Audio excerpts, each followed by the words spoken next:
નમસ્તે મિત્રો, સ્વાગત છે આપનું જ્ઞાન ગોષ્ઠી ચેનલમાં।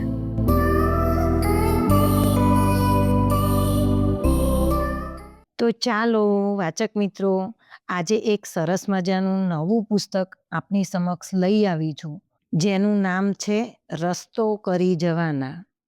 દીપ પટેલ જેના સર્જક છે, જેની કિંમત 350 રૂપિયા, 309 જેટલા પેજમાં તે વહેંચાયેલું છે।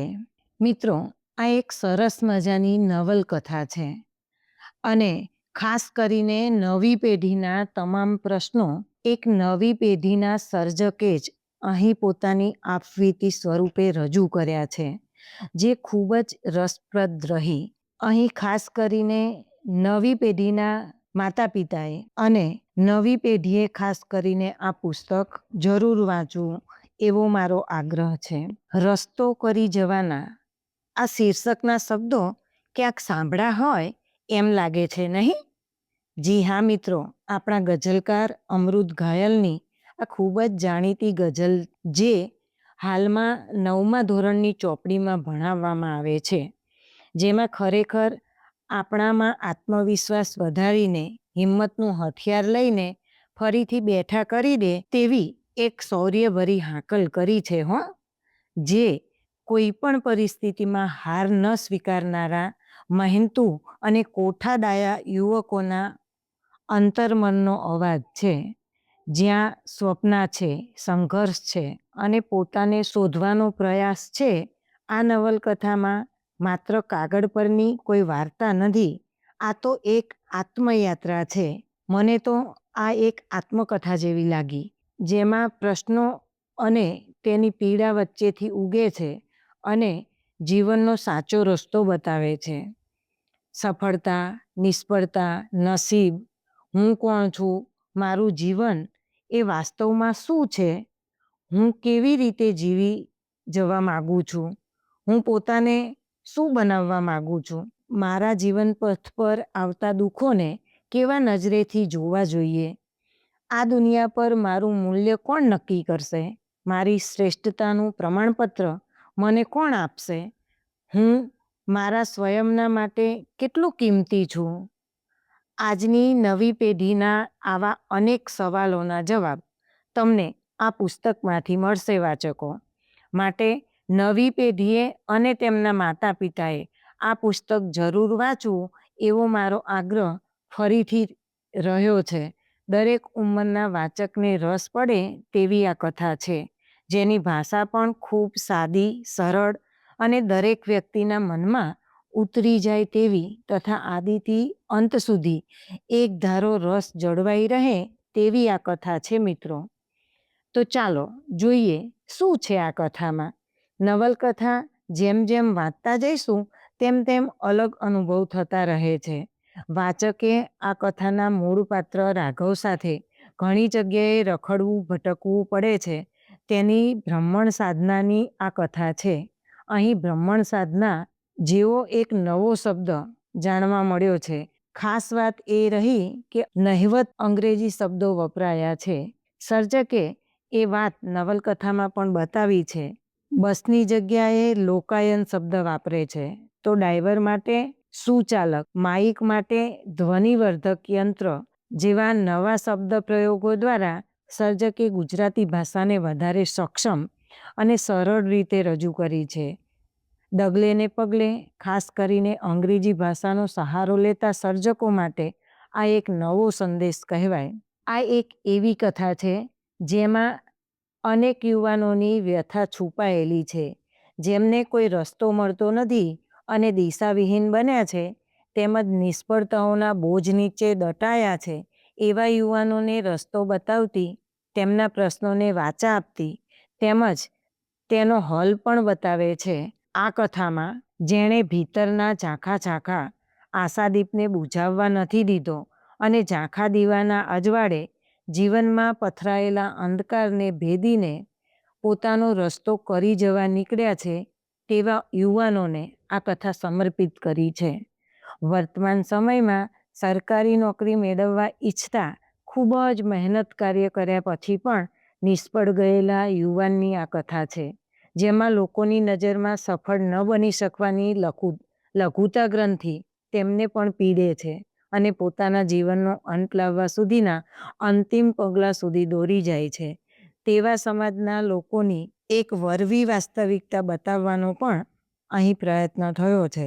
અહીં આ કથા આત્મકથા જેવી તથા પ્રવાસ કથા જેવી વધારે લાગે છે મને. કુલ 10 પ્રકરણમાં આ પુસ્તક વહેંચાયેલું છે.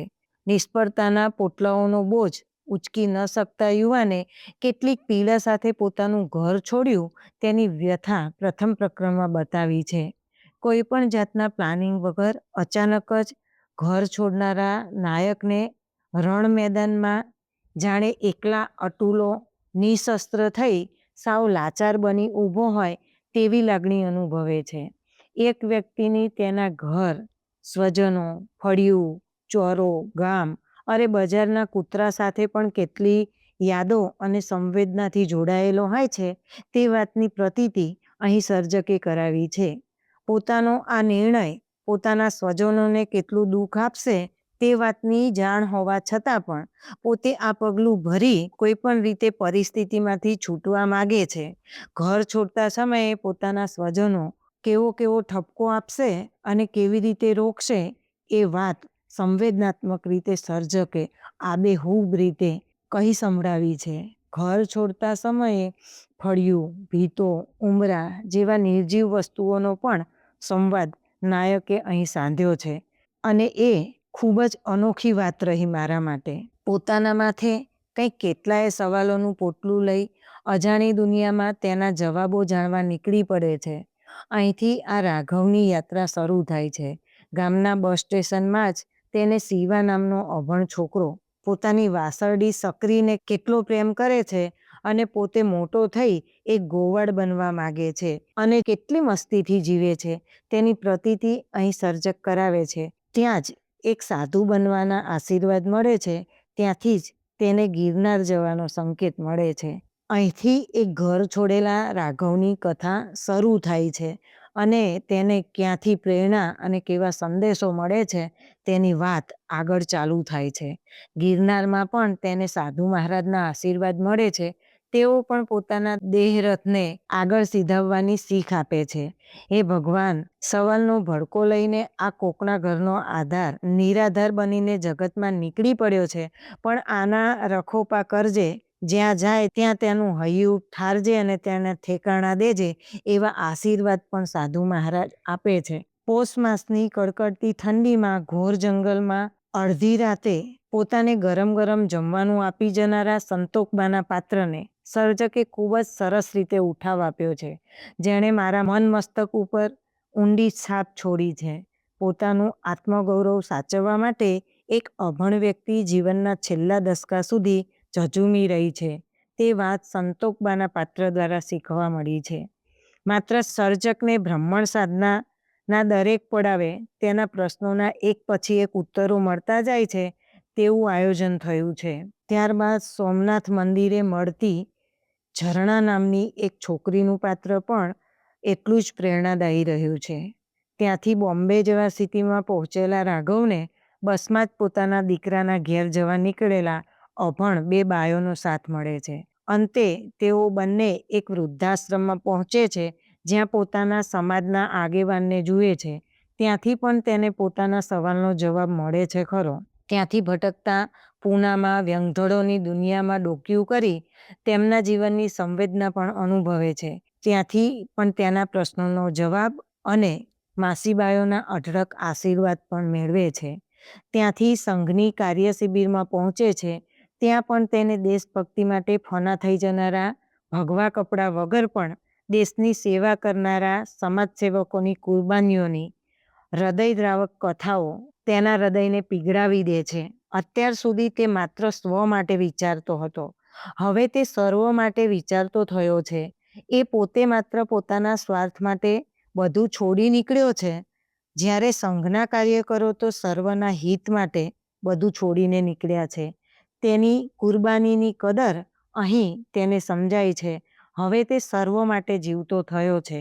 આ બદલાવ આટલું ફર્યા પછી રાઘવમાં જોવા મળે છે. અહીં સર્જકે સર્જનની નવી ટેકનિક અપનાવી છે. એમાં એક પ્રકરણ રાઘવની ભ્રામક સાધનાનું છે, જેના માટે વર્તમાનમાં જુદી જુદી જગ્યાએ જુદી પરિસ્થિતિમાં કેવી રીતે ગોઠવાઈ શકે તે બતાવ્યું છે. તો બીજા પ્રકરણમાં રાઘવ અને ક્ષિતિજનો ભૂતકાળનો સંઘર્ષ બતાવ્યો છે. આ થોડું નવું લાગ્યું.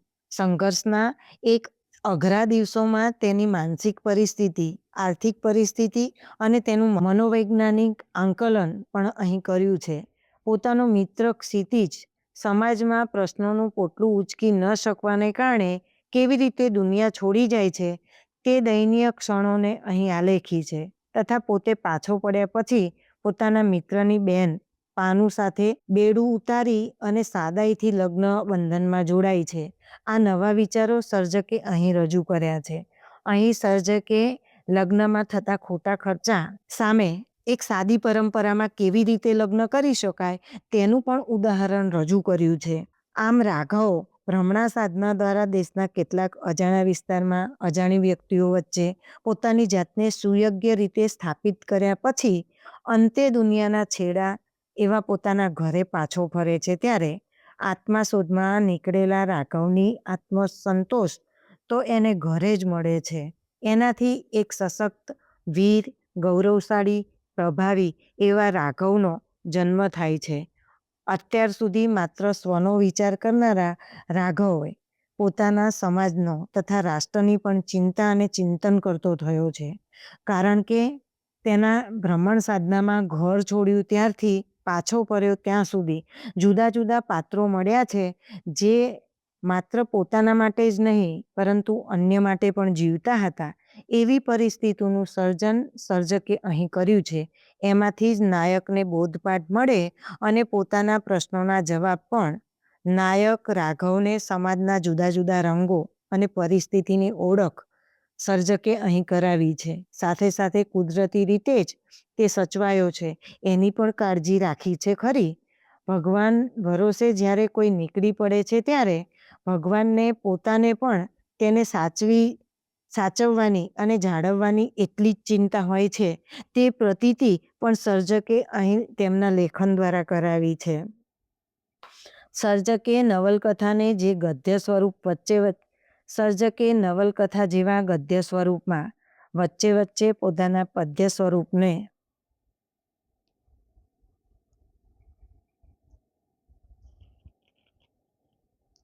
માણવાની પણ સર્જકે નવલકથામાં જે ગદ્ય સ્વરૂપમાં વચ્ચે વચ્ચે પોતાના પદ્ય સ્વરૂપને પણ આબેહૂબ રીતે મૂકી દીધું છે. તેમના ગદ્ય સ્વરૂપની સાથે સાથે પદ્ય સ્વરૂપને માણવાની પણ ખૂબ જ મજા આવી. પિક્ચરમાં જેમ વચ્ચે ગીતોનો આનંદ લેવા મળે છે તેવી જ અનુભૂતિ અહીંયા થઈ. સાવ સાહજિક રીતે જરૂરિયાત મુજબ જ પદ્યને અહીં આ સર્જક ગોઠવી શક્યા છે એ પણ તેમની ખાસ વાત રહી. સર્જકે મૂકેલા પદ્ય સ્વરૂપને એકદમ યથોચિત ગેયતાસભર લયવાળા પણ રહ્યા. આ જ તેમની વિશેષતા રહી. નવી પેઢીના તમામ સવાલોના જવાબ આપતી આ કથા ખૂબ જ ગમી મિત્રો. દરેક ઉંમરના વાચકને ખૂબ જ ગમી જાય એવું છે આ પુસ્તક. તો જરૂર વાંચજો મિત્રો. ફરી મળીશું આવા જ કોઈ સરસ મજાના પુસ્તક સાથે.